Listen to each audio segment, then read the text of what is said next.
Do you have an income that is irregular, meaning you get paid a different amount every single paycheck? If that sounds like you and you have a hard time figuring out how to budget your money, then this video is for you.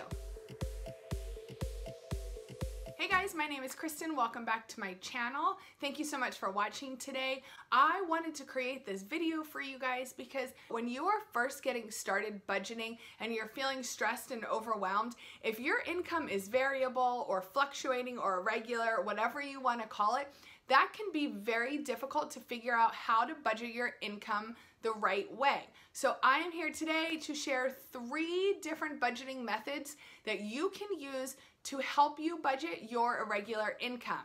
Now, if you checked out last week's video, you know I was having some major trouble with the lighting in the video. So to all of you that actually sat there and watched through it, I appreciate you so much, and I promised that I was going to get some new lights. I did so if you see me squinting this video, that's why, because these are so bright and they don't seem to have any way to turn it down. So bear with me while I kind of navigate my way through these lighting challenges because I am so not a professional YouTuber. Okay, on to the important stuff. Some of us have the exact same paycheck every single paycheck. You don't even have to look at your pay stub because it never varies, it never changes, it's always the exact same.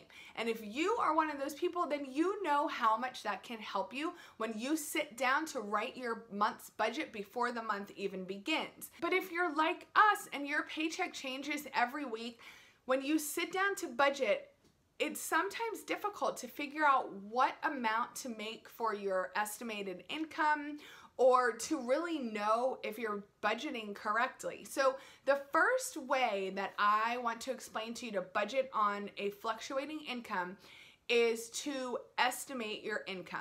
Now, if you watch our budgeting videos, I'll link our budgeting playlist up here. I go through our exact expenses every single month, but like I always mention in the video, I do have to estimate my husband's income. We are a one-income family, so we budget solely off of my husband's paychecks, and they fluctuate wildly every paycheck. I mean, they could be $500, $600, $700 different each paycheck.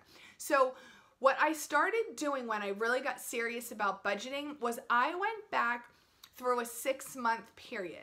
Now, I highly suggest you do at least 6 months. If your paychecks are only a couple dollars different each time, you can probably just go ahead and take an average of 3 months. But if they vary a lot, like ours do, I suggest you take at least an average of 6 months. And this is just going to give you a good solid number to work with. You could even go back further to 9 months, a year, whatever makes you feel comfortable that you're having a really good number to use each time. Taking your average income is going to just give you a good baseline to work with. Now, if you know your last 6 months were possibly a little bit higher than normal or a little bit lower than normal for some reason, then that's another instance where you would want to extend that average out 9, even 12 months, just to make sure that baseline that you're starting with is a very good, stable number for you to budget off of each month.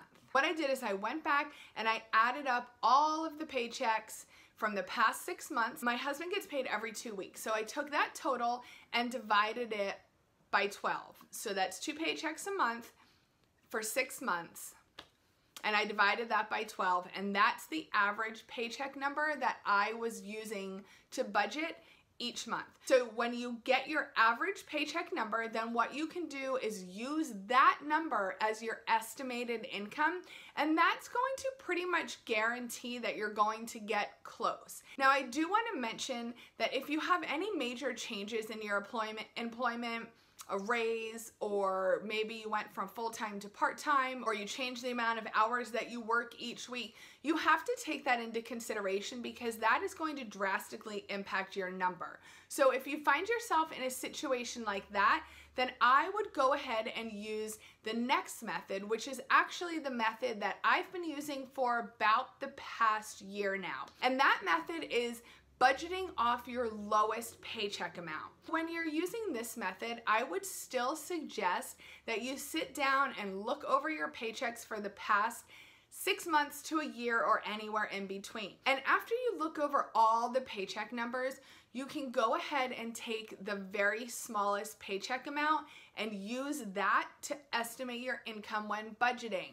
Now, what that's going to ensure is that you always have enough money, because if you're going to use a higher paycheck amount to budget all of your monthly expenses, what happens if your paycheck comes in $300–400 shorter than you estimated is you're not going to be able to cover all of the expenses that you just laid out in your budget. And remember, your monthly budget is simply a plan for your money. So you have sat down and created a plan of how you're going to spend your paychecks each month. But if they come in substantially smaller, your entire plan is going to be completely messed up, because you're not going to have enough money to pay the expenses that you have committed to paying that month. So by using the lowest possible amount that you would make, it almost feels like a bonus when your paycheck comes in higher than you estimated. And that's going to give you extra money that pay period to save, to put towards debt, or to put towards any other financial goals that you might be working towards at that time. And the third method that I want to tell you about today is to budget off of your last month's income. Now, this is going to take a little bit of prep work. This is going to require you to save enough money in your bank account to cover a full month's expenses. And then what you're going to do is, once you have that money, you can start budgeting off of your prior month's income. This is going to always put you a month ahead, which is a great financial position to be in, but it's also going to probably require you to pause some of the goals that you're currently working on. So if you're just getting started, I highly suggest you don't do this until you at least have an emergency fund in place of bare minimum $1,000, maybe even more depending on your specific situation. I want to make sure that you have enough in your reserves so that if an emergency comes, you don't have to use the money you have set aside for your month's expenses to pay for that emergency. So go ahead and make sure you first have an emergency fund in place before you start saving up that entire month's worth of expenses. Once you have your month's worth of expenses, then you can budget with your income last month, because you will have that money sitting in the bank waiting just to pay off your expenses for the next month. Then once your future paychecks come in, they will then replace that reserve money, and they will then be sitting there to use to pay your expenses for the following month. So this way you're always working a month in advance, and it makes budgeting really easy to do because you have your exact amount, because you're using the paychecks that you've already received, so you're completely taking out the guesswork altogether. Now, using this method could also be tough if you're currently working to pay off debt. It's kind of a hard pill to swallow to pause your debt snowball so that you can save up that extra month's worth of expenses, because depending on how large your income is and how high your expenses are and how high your minimum debt payments are, that might take you a couple months to be able to save up that amount of money. So before committing to using the prior month's income to budget, I highly suggest you sit down, have a budget meeting with your spouse or your partner, and really decide if it's worth you pausing your debt snowball to save up these months of expenses.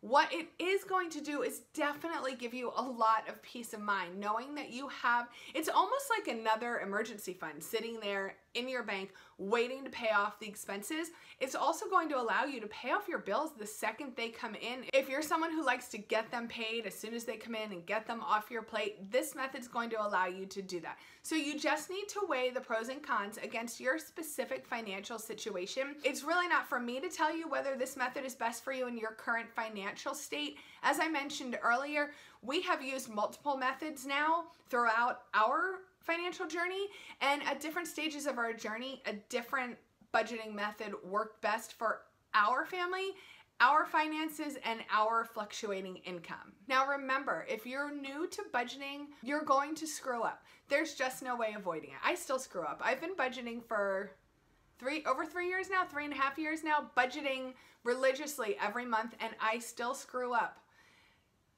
probably every single month, at least a little screw up, but it's okay. Give yourself grace, just pick yourself up, dust yourself off, and do not give up, because the only way you're truly going to fail at learning how to live on a budget is by giving up.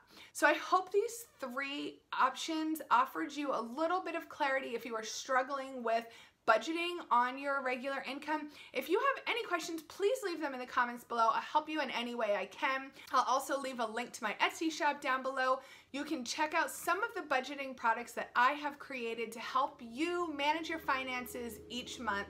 Thank you so much for watching today. I really appreciate you, and I hope you have a great day.